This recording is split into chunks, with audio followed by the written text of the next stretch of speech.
Hello and welcome to the Second Tier Podcast. I'm Ryan Dilks and I'm joined by the Timu to having a real job.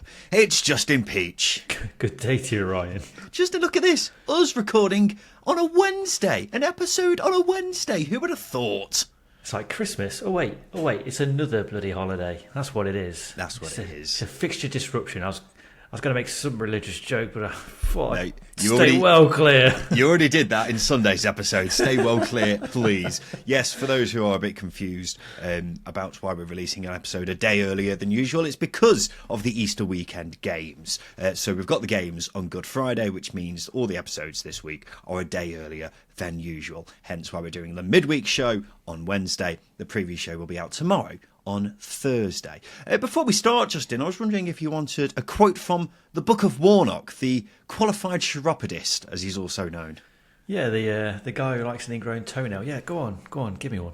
Give me a page number, please. Ooh, 33.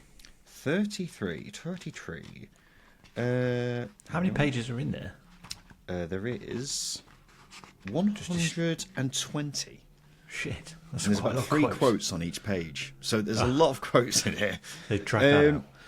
So this first one is about when Neil Warnock gave a V sign to Norwich manager Nigel Worthington after an away defeat.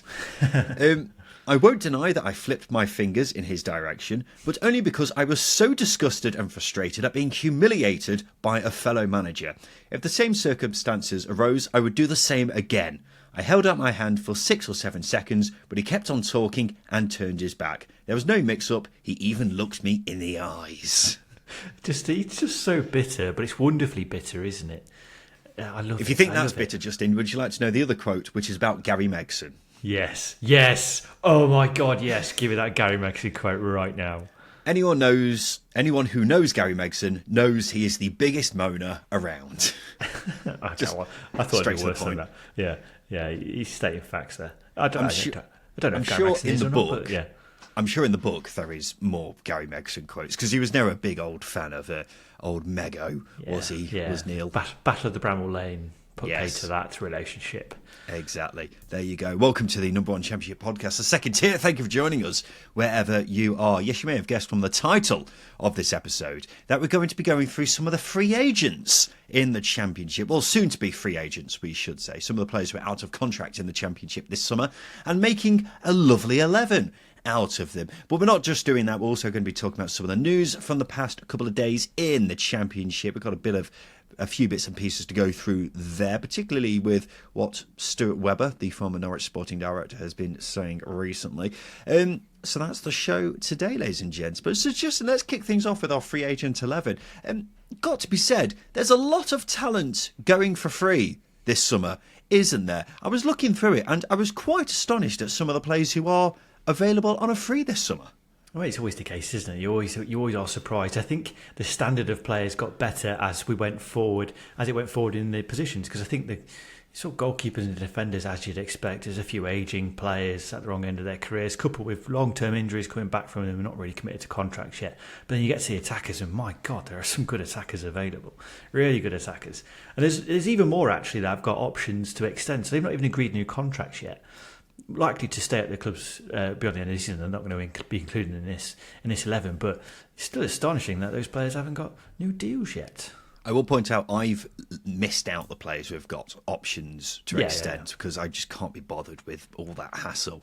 But I think you're actually doing a disservice to the defenders and goalkeepers, Justin. The defenders and goalkeepers, there's some very good players there. And I will say, there's quite a few players in this 11 who will genuinely be in the conversation for the coveted second-tier team of the season when we do that in just over a month's time, which is quite astonishing in itself. But let's kick things off, Justin, with the goalkeepers. Who caught your eye who's out of contract in the summer in the goalkeeping department? Well, I know who you're going to say for yours, so I'm going to avoid that one, or I'm going to assume you're going to be saying that one. If you don't, then we can bring him up. But I'm going to go with Christian Moulton. Who's available on the free transfer. He's obviously a very good keeper, and I think he's been very unfortunate to pick up an injury earlier on in the season that essentially allowed Václav Hladký to come in as number 1 at Ipswich. He was incredible last season in League One for Ipswich, save after save, a lot of clean sheets. And I'm assuming he's going to have plenty of suitors if he doesn't sign a new deal between now and the end of the season. I still think he's about 23, 24, but I think he's actually close to his 30s, which is an interesting. And he's absolutely massive as well. He's really tall, which is exactly what you want in a goalkeeper.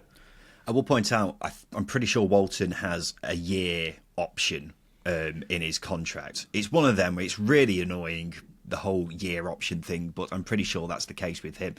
But the person who I assume you were mentioning just a second ago, Justin, is his teammate, the person who's outdone him this season in terms of the goalkeeping department, and that's Václav Hadley, who, may you remember, Justin, was in our team of the season so far in the goalkeeping department when we did that just a few months ago. So the fact that he's out of contract this summer, he could be a pretty decent pickup for any championship side, assuming he doesn't sign a new deal at Ipswich, couldn't he? So he's got to be the standout for the goalkeepers. The other person who caught my eye was Alex McCarthy at Southampton. Now, he's not played much this season. He has very much been second or even third choice at Southampton.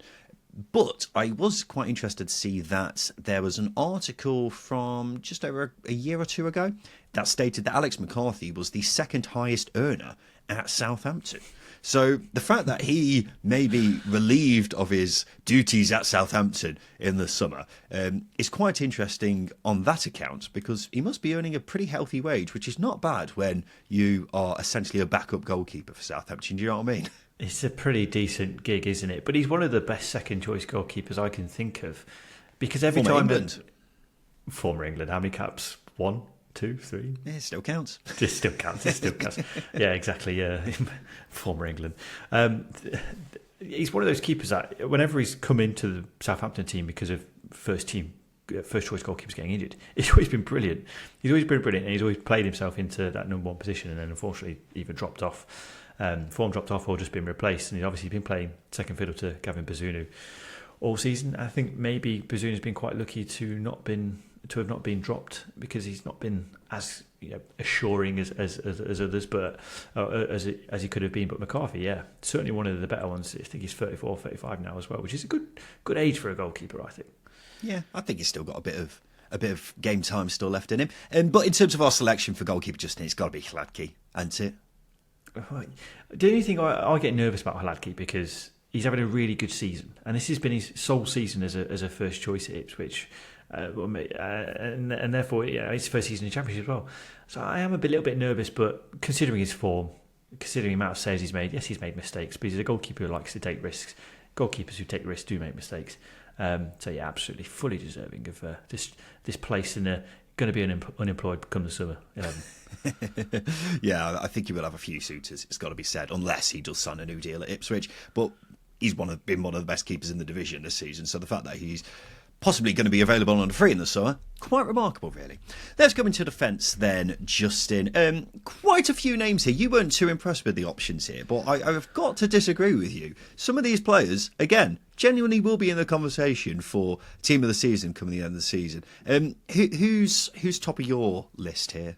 Well, the first one that stood out for me was Cedric Kipre, but I know he's been offered a new deal. I don't think he's signed it yet. From what I've read, he's not signed anything yet. Those talks were offered in February, and we're a month on, and nothing's been done. And I don't imagine anything will be signed until the summer. But I imagine he's going to have a lot of interest, because he has been one of the best defenders, best centre halves, or probably top 3, top 4 defenders in the league this season. West Brom have kept a lot of clean sheets, and that's a lot of people flood to a goalkeeper when keeping clean sheets. But it's also the defence, it's also your defensive shape and unit as well. And Kipre's been a big part of that under Carlos Corberán at the Hawthorns. So yeah, Kipre's the first name that came to mind. Deshaun Bernard's the other one. He signed he didn't sign a new 1-year deal. He signed a 1-year deal when he joined last summer.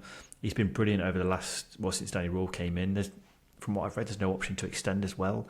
He's 22, 23, so he's got a lot of years ahead of him as well. And he's a player that I would pick up on a free. He adds value in terms of his age. So there's my two I'll throw in.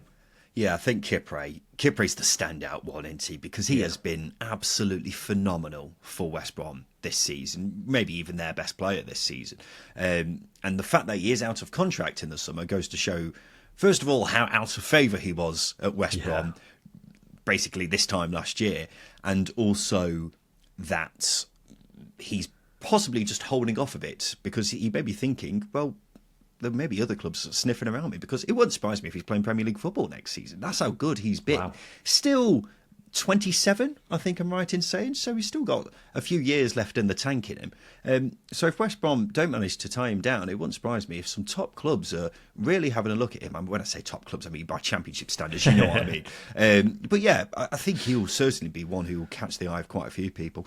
Deshaun Bernard, yeah, fair. He's been good for Sheffield Wednesday this season, but I think we can certainly do better. Yannick Vestergaard was one who caught my eye as someone who's out of contract. I've got to say, Justin, I was a bit alarmed at the number of big names who are out of contract at Leicester this summer when we were going through this list. I don't want to jump ahead too much, but Yannick Vestergaard, Wilfred Ndidi, Kelechi Iheanacho, Jamie Vardy, there may be a couple of others as well who I just haven't mentioned here, but that's a lot of players who Leicester may have to let go purely because of the problems that they've been facing recently, which we've discussed. Yeah, it's a big problem. It's a big problem. I don't expect those players to be playing in the Championship next season. I'm purely thinking these players are going to get picked up by clubs in the Championship. So I don't expect Vestergaard to be remaining in the second tier for very long. Jamie Vardy, I'd expect him to retire. To be honest with you, if he can get Leicester up, because I don't. Or actually, no, he's still playing like he's 27. That's the other thing. And obviously, I think I saw you mentioned Kelechi Iheanacho. I just don't expect these players to be playing in the Championship next season, because they are very, very good players. You're absolutely spot on. Some players, as you say, are in contention for team of the season because they've been that consistent. And Vestergaard certainly is a pick of those. Yeah, I imagine they're earning a fair wage as well. So if Leicester are trying to balance the books, then they may have to sacrifice the likes of Vestergaard and Ndidi, Iheanacho, Vardy, who I imagine must be earning a fair buck as well. So yeah, quite concerning to see the players who are potentially heading out the door at Leicester this summer. Other players who caught my eye in defence, Justin, Paddy McNair. Yeah, that's a good one. Out of contract, Mr. Versatile. Yeah, he's always. He's a good player when he gets going, isn't he? He's a really good player. But I think he's one of those players who's not put down a proper position, if you like. He's played right back, right centre back, central midfield, and he's just been shipped around everywhere. He's never really become a specialist. He's Phil Neville of the Championship football. Yeah. McNair's just class, isn't he? It wouldn't surprise me if he decides to look around and shop around for another club in the summer. Other players, Cal Bartley, Cedric Kipre's defensive partner, he could be out the door. Interesting to see that Liam Cooper and Luke Ayling. Luke Ayling we knew was out of contract anyway, but Liam Cooper as well. That's an interesting one. Feels like a bit of an end of an era at Leeds there, doesn't it? But I mean, some of the fullback options, because we haven't mentioned many at fullback. Both of Norwich's left backs, Demetrios Giannoulis and Sam McCallum, both out of contract. Sam Byram at Leeds as well. He's another one who could be out the door. Jamilu Collins at Cardiff as well. If I had to push you then, Justin, I assume we're both saying Kipre at centre back. He's got to go in, hasn't he? Yeah, easily, Sedgers. Easily, he's such a good player. And when I saw that talks were taking place, I was surprised that they haven't been signed yet. But I imagine because he's been that good, his agent might be whispering in his ear that there might be some decent clubs and big offers coming in. And then who are we going for the other centre back? It's got to be Vestergaard, hasn't it, based off how he's played this season? If you're making a best 11 of free agents, got to throw a Vestergaard. Yeah, 100%. And then at fullback is a bit trickier because there aren't many standout ones. I mean, Sam McCallum, because of his age, is someone I quite rate. And the fact that he's so young, will you be willing to chuck him in over Giannoulis? Yeah, absolutely. I mean, neither fullback, neither wingback can stay fit. I think that's a problem for him. Yeah, that's a huge problem for him. But at the end of the day, this is where I was thinking where the pickings were quite slim. I mean, Jamila Collins is another one at Cardiff who came to mind. But again, he's a player who's picked up quite a few injuries. So in terms of left back staying fit, we're slim pickings. But Sam McCallum, he's shown that if he can get going, he's a very good player. It's just about staying fit for him. He's a good wing back, good attacking wing back. But it's just about staying fit. But again, if he's the best around, got to go in. Yeah, I'll go Sam McCallum. And then right back's a bit interesting. We've got Ayling, obviously getting on a bit now. Sam Byram has had a pretty good season, but that's mostly been at left back. What are we going for there? Are we maybe going to bend the rules a bit and put Paddy McNair at right back? You know what? I think we can. Because the other players I've got are Jeremy Ngakia at Watford. Annoyingly, Danny McNamara came to mind, but Millwall never disclose the length of their contracts, Yes. which make this incredibly difficult because there's always good players on this list. But it's because Millwall never, ever disclose their contracts. So not going to put him in with any confidence. Because, again, he's a player who's fallen out of favour.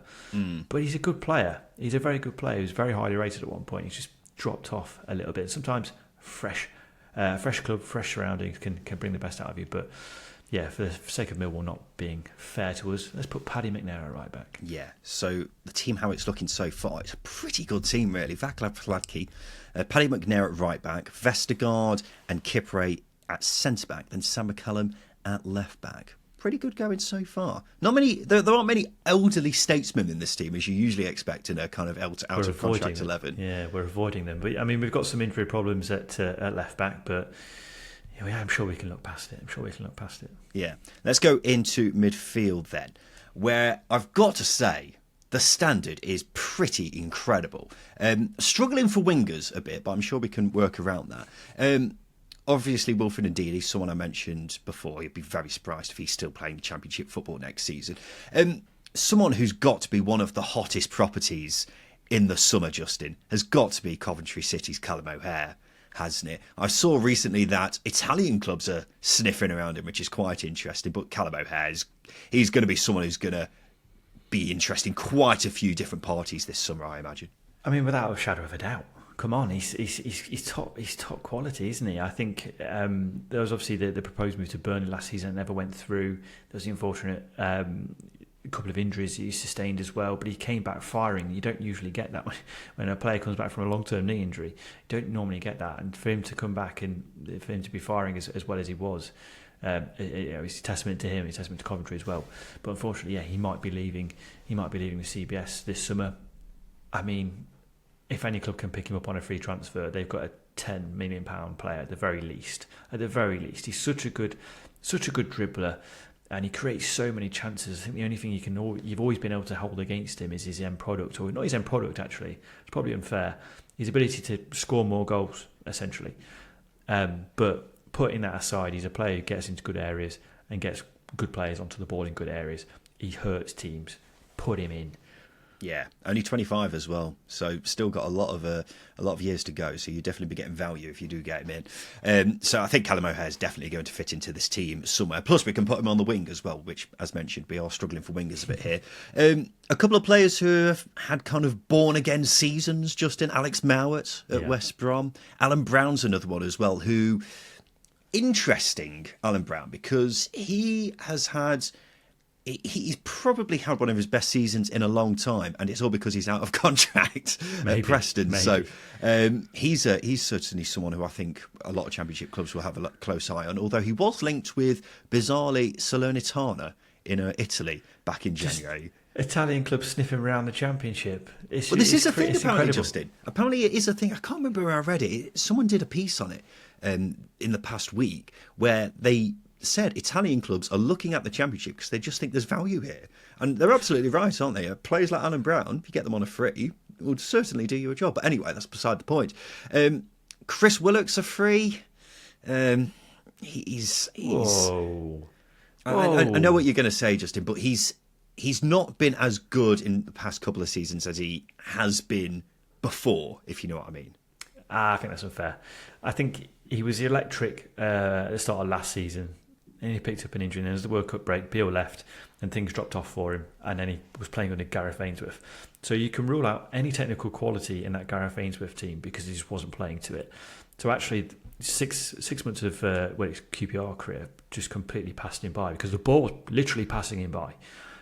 So I think it's a bit unfair. I would stick Chris Willock in there. I love Chris Willock. I think he's a brilliant player. I'm not sure ahead of some of these players though, Justin. We'll go through the rest of them, but let's see what we're cooking with. Let's see what we're cooking with before we chuck him in. But I will throw Chris Willock in there all day. Another name that I'm inevitably going to throw in is Keshi Anderson.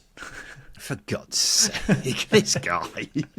It's Keshi Anderson. Some of the talent in the Championship this season, and you're still talking about Keshi fucking Anderson. 100% respect the guy, all right? You get him playing, you get him fit, he will score goals from distance. Really? Yes, he will. I guarantee it. Joe Williams is another one that came to my head, you know. But mainly because if he's, it's annoying, I keep saying this for a lot of these players, if he stays fit, he's had a lot of hamstring issues, knee problems, etc. If he stays fit, he's a player who can be really, really good at the championship level. Really, really good, really aggressive midfielder, really good ball winner. But his injury record is not the best. The amount of games he's played over the years for Bristol City has not been too many either. So, but if you need legs in that midfield, or you need a bit of bite, Joe Williams alongside Alex Mel, it looks a bit tidy.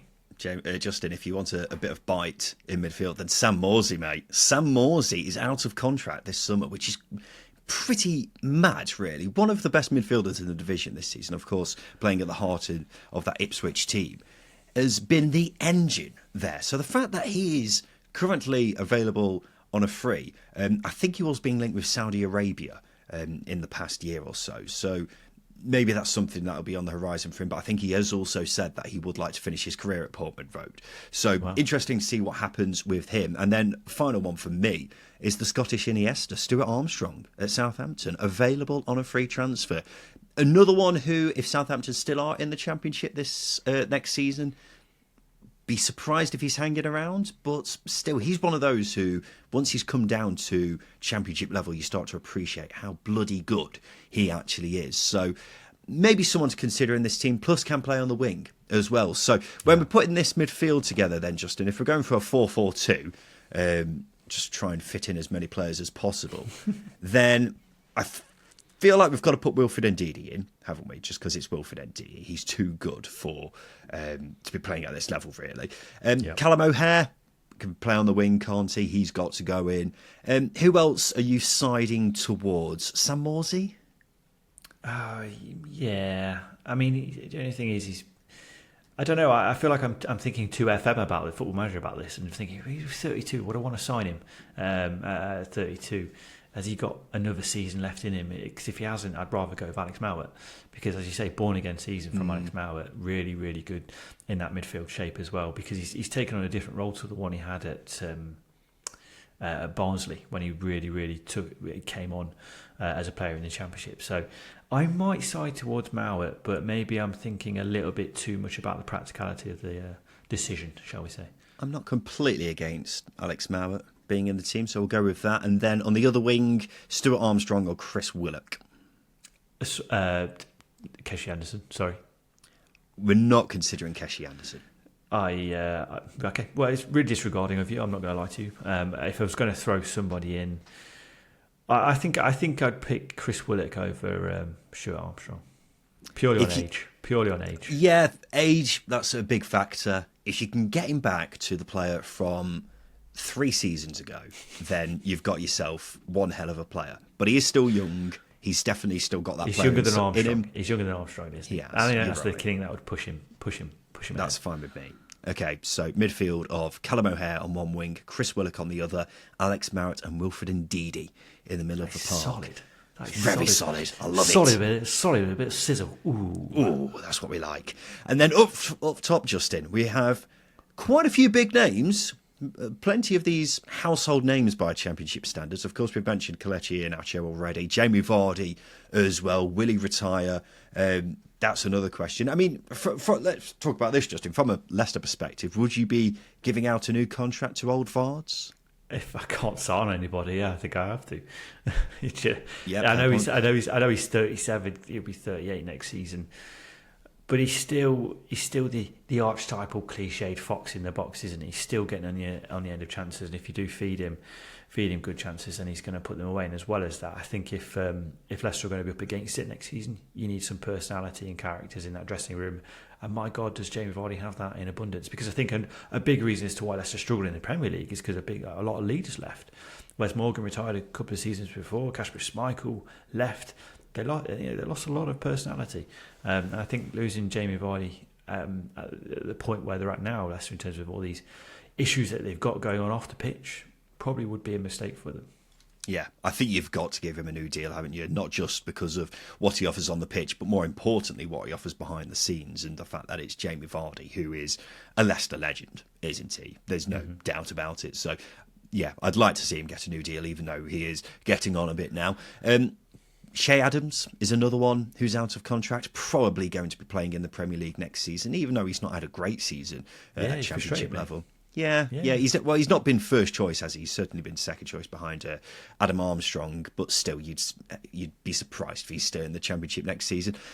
Anyone else who caught your eye up front, Justin? I mean, Aaron Connolly, Sam Gallagher, Tyrese Campbell were a few who are looked at, but I think it's got to be one of the first three who we mentioned. You're probably right. I've been banging that Tyrese Campbell drum for so long now, and it just hasn't happened for him. So I'm thinking if he leaves Stoke and goes elsewhere, then we are going to get that 15, 20 goals that we've been aching for 2 or 3 years now. I know he's had his injury problem. Yes, I'm on the edge of my seat. I'm in pain. It's like passing kidney stones waiting for Campbell to hit 15 goals, for goodness sake. So yeah, he's a name that I would throw in there, but I don't think I'd put him in ahead of the likes of Shea Adams. Tom Bradshaw's an interesting one. But again, Millwall don't disclose contracts, but I have read that he's out of contract. I have seen several journalists suggest this, that it will be his last season, or potentially his last season at the Den, because I think he picked up an injury as well. And he's good for 9 goals in 9 games and going quiet for 20 games. And he's good for another 5 goals in 5 games. So if you need a spell striker or a backup, then Tom Brashaw's a good shout. Liam Cullen's another one that came to my eye, but not really a first choice. So we're going Iheanacho and Vardy. You happy with that? I'd go Iheanacho and Shea Adams ahead of Vardy. You got to have Vardy in there for the vibes, Justin. I know, but he's old. He's going to stay at Leicester. He is, I know. He's going to retire at the old Walkers Stadium, isn't he? So not the Walkers. It's not called that anymore. It'll forever be the Walkers. In your eyes, bring back Walkers.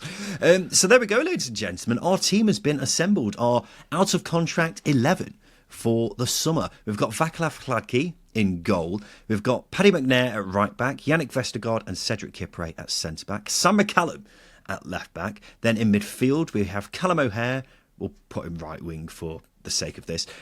Chris Willock left wing. Then Wilfred Ndidi, Alex Mowat in centre mid. Up front, Kelechi Iheanacho and Shea Adams. Quite the wage bill we've got there, Justin. But as I was alluding to at the top of the show, a lot of players there who will genuinely be in the conversation for team of the season.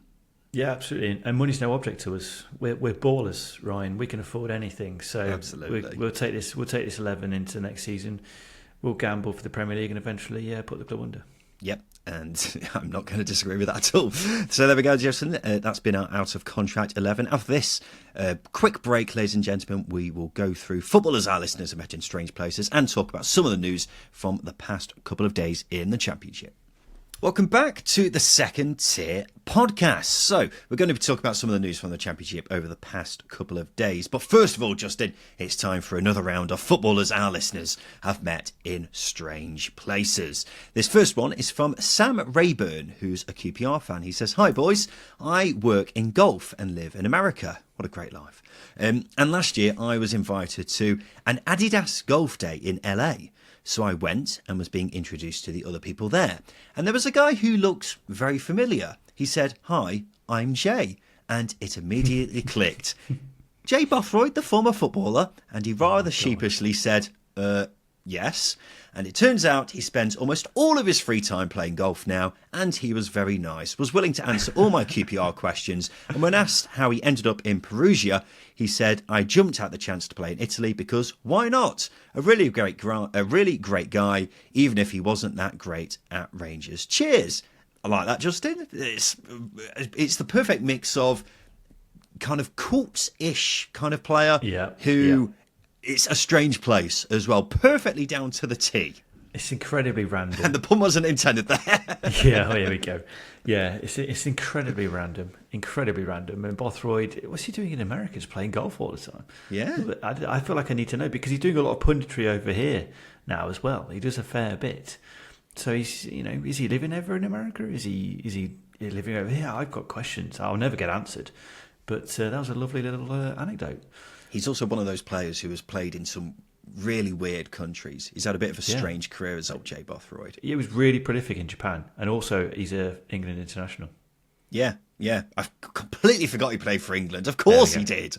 I also think, one final little bit of trivia on him, I think he's blocked us on social media. Yes. Yeah, okay. Yeah. Go on. Thought something No, it's fine. It's fine. Carry on. I'm not going to divulge.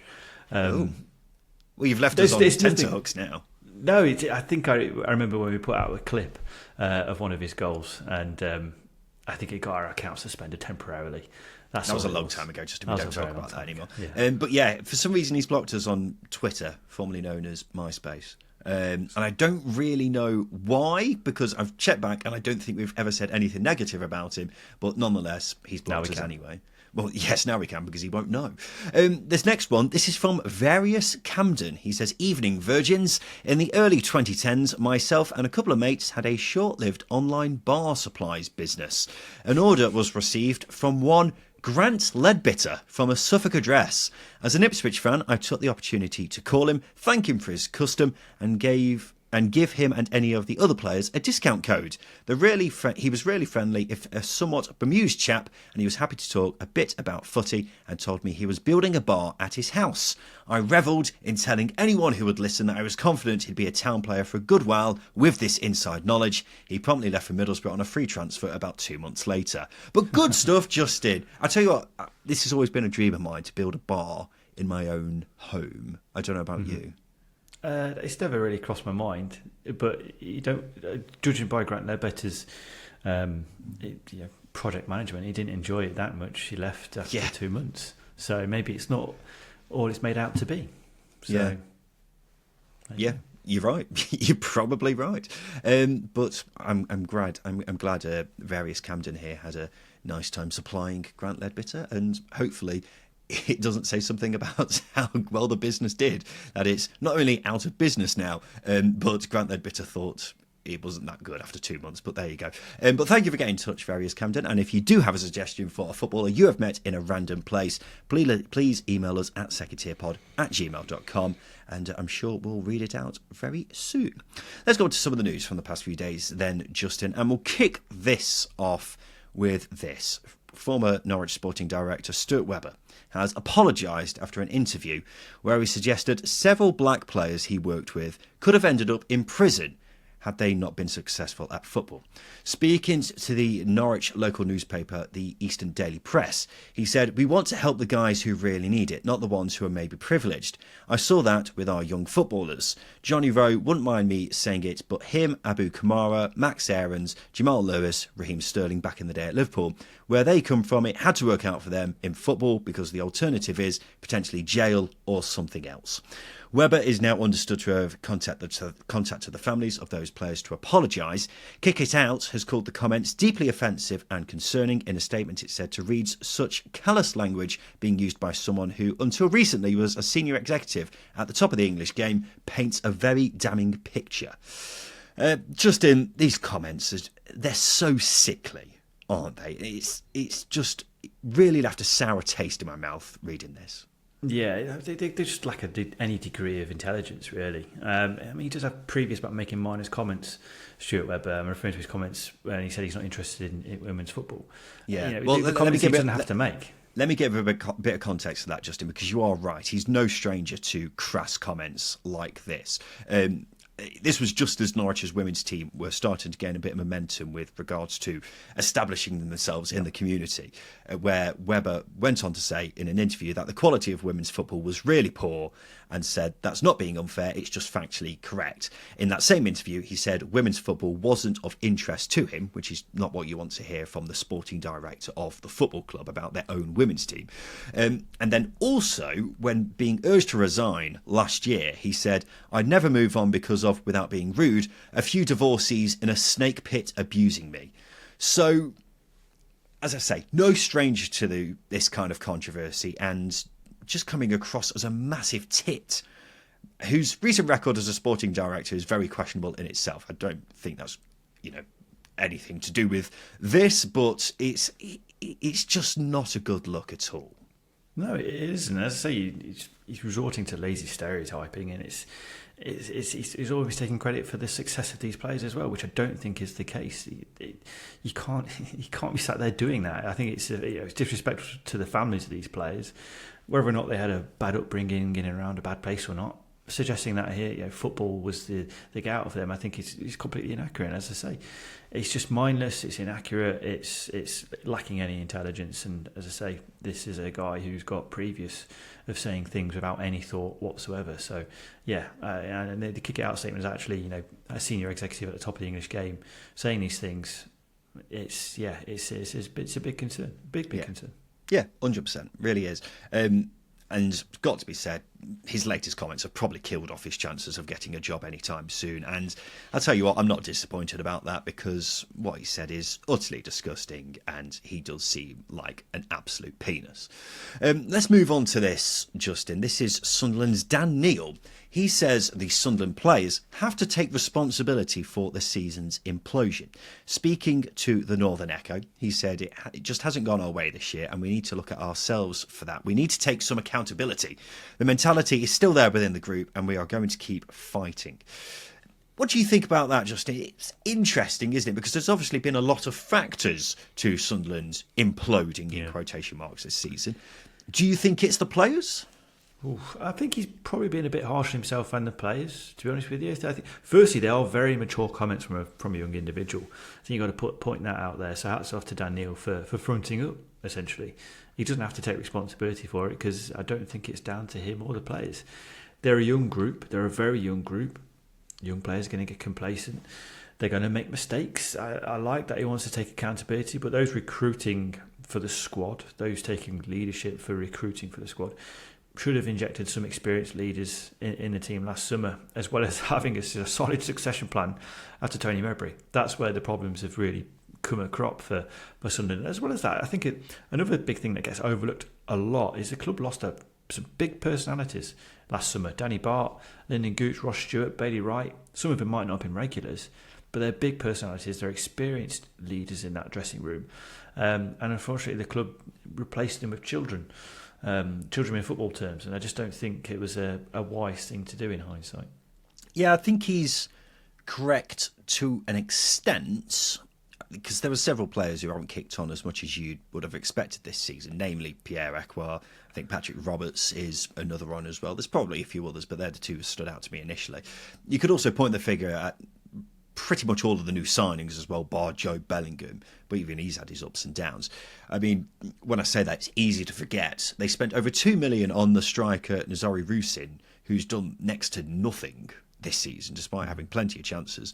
And then Jensen Seelt, who's a young Dutch defender. He cost nearly $2 million, has mainly been a bit part player. So, they've spent a fair bit of money this season, and they haven't really seen the return from the new signings. But having said that, obviously, if they have a season as bad as they have done with recruitment, then fingers definitely have to be pointed at those in charge of bringing those players in. So while Neil is right to some extent, the players have to take some of the blame for how this season's gone wrong.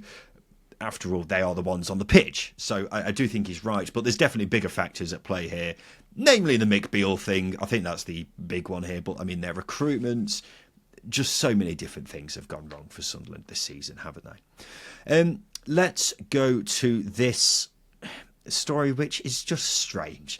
Norwich striker Ashley Barnes has been banned from attending horse racing meetings in the UK. It's because he did not cooperate with a British horse racing authority investigation. There hasn't been any further details about what that investigation was, but what a random story, Justin. What was he doing? What was he doing? It's incredible actually as well. I mean, was he trying to race these horses? I feel like he comes across as a guy who would break into stables in the evening and try and race his horses. I'm not going anywhere weird with that. Try and race his horses. Try and front the horses up, because he's a battering ram himself. I don't know where I'm going with that, because there's no context to the story, and I'm trying to fill it with something mildly visual for the listener. I mean, it is a struggle. He's just balmy. Like, we need further details on this, but that's exactly what's happened. I think the story came around because someone noticed Ashley Barnes' name was added to this bans list for the Horse Racing Authority. And then someone contacted them and said, "Is that Ashley Barnes the footballer?" And they said, "Yes, it is." And we haven't got any more details about it other than this. It's just really, really strange, but I'm enjoying it at the same time because it is just so random. And the final bit of news that we'll touch on, Justin, is Hull City. They've lost a mid-season friendly against the Caribbean nation Curaçao, who are managed by none other than former Holland and Sunderland manager. I was going to say Hollands then.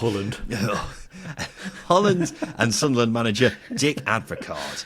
In fairness to Hull, it was pretty much a second-string team, but still, what on earth? First of all, why are they playing against national teams?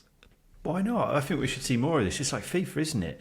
I mean, fair play to Dick Advocaat as well for basically being the Neil Warnock of the international environment. He goes in, he fights, and as well as that, that's a good gig. He's out on a Caribbean nation. It's his retirement gig, essentially. Neil Warnock went up to Aberdeen, Dick Advocaat's gone to the Caribbean. Look at that.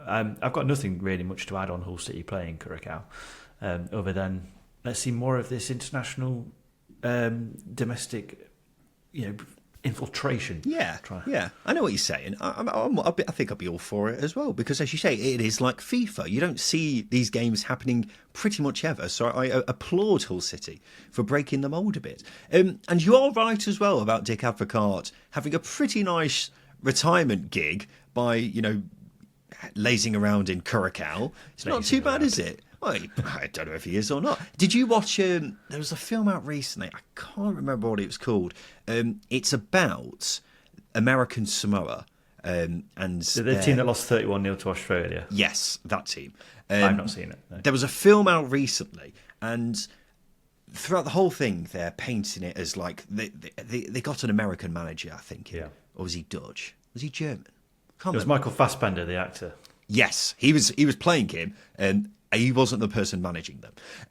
But in this film, they were like talking about how the manager was so frustrated about how he was, having to manage the American Samoan national team, and he was like, "Oh, he's having such a tough time." And I was like, "He's literally dicking around managing in the Pacific on this beautiful island, and they're painting it like it's an absolute disaster for this person." And that's kind of how I feel like maybe Dick Advocaat's feeling.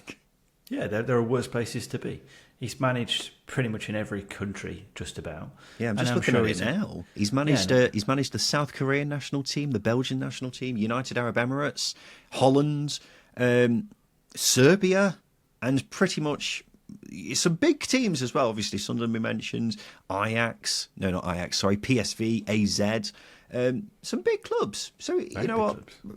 He is the Dutch Neil Warnock, isn't he? He's the Dutch Neil Warnock. He's the international Warnock. Is old Dick dicking around out in the Caribbean.